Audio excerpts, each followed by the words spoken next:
దేవుడి మీద పెద్ద నమ్మకం లేదండి. నాన్నగారు వచ్చి ఇందాక హనుమ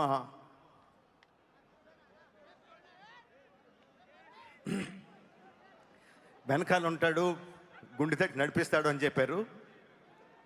ఇలా అయిన వెంటనే కోపం వచ్చింది, ఇదేనా నడిపించేది అని. స్టక్ అవుతున్నట్టుంది.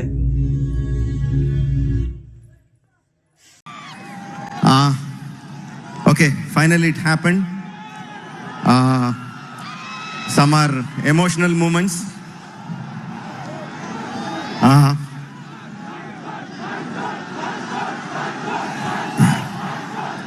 నాకు దేవుడి మీద పెద్ద నమ్మకం లేదండి. నాన్నగారు వచ్చి ఇందాక హనుమ వెనకాల ఉంటాడు, గుండె తట్టి నడిపిస్తాడు అని చెప్పారు. ఇలా అయిన వెంటనే కోపం వచ్చింది, ఇదేనా నడిపించేది అని. మా ఆవిడికి హనుమంతుడు అంటే చాలా చాలా ఇష్టం. ఫ్రెండ్ లాగా బిహేవ్ చేస్తుంది, మాట్లాడుతూ ఉంటుంది. మా ఆవిడ మీద ఒకటి కోపం వచ్చింది, ఏంటి ఇదేనా చేసేదని. ఓకే.